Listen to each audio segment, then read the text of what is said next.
Revelation 1150. From the 28th of October 1939. Intellectual reasoning and heart thinking. Teaching activity. Hypnosis. The erroneous opinion is represented that only the highly developed human intellect is able to penetrate into the knowledge about things which are still unexplored, and that therefore only the one standing in worldly knowledge can make experiences his own which reach into the realm of the unexplored and give the key to knowledge about this.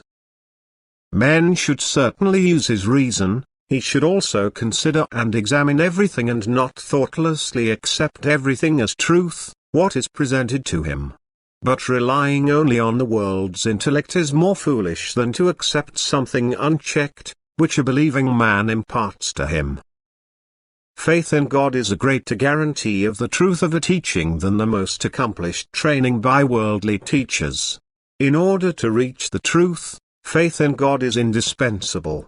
Now, however, the earthly child, by virtue of the sharpness of its intellect, can be far superior to those who stand in worldly knowledge, if it also desires that which has been imparted to it spiritually for its fellow men. If it would like to pass on what it has been given gladly and willingly, and thus, in addition to its own knowledge of hidden things, also requires the gift of being able to have a teaching effect. What the human being recognizes in himself, is not always enough to offer to the fellow human beings.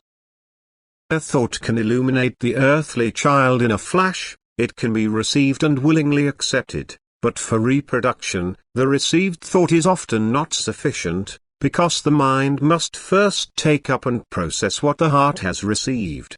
Correct intellectual reasoning also belongs to it.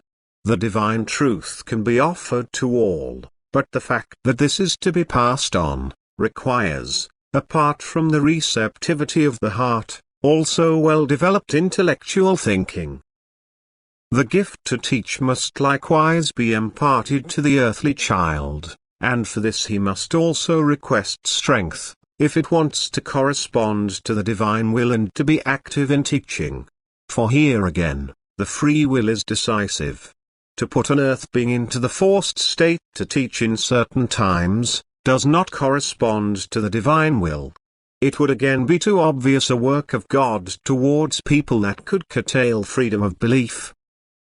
Therefore it is also not God-willed that people teach in an unconscious state, because in this state, man's will is weak, which can equally be exploited by forces who turned away from God, as by strong-willed earthly people and their effects, which need not be unconditional truth through these human teachings.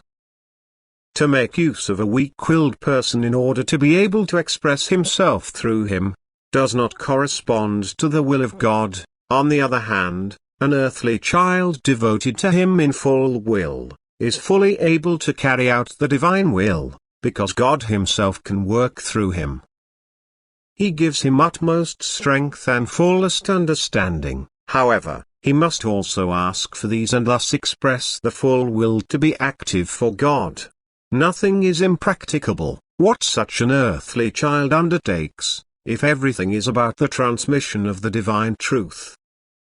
And so the human knowledge of an unbeliever can far surpass that of the believer, but the latter will win the argument in every question of dispute, which reaches into the area of divine truth, because God enlightens a child who consciously puts himself at his disposal and gives him the ability to use his intellectual thinking in such a way that he grasps it in a flash and can refute every objection according to divine will.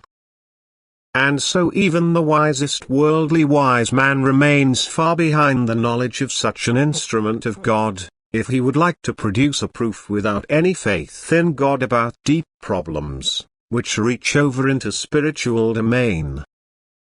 The God-serving earthly child, however, must also use his intellectual reasoning, because only when heart and intellect work together, the knowledge received from God can also be supplied to the fellow human beings, and therefore the other worldly teachers are untiringly eager to stimulate the reasoning activity, so that a mission is fulfilled, which is immensely important in the times of spiritual need.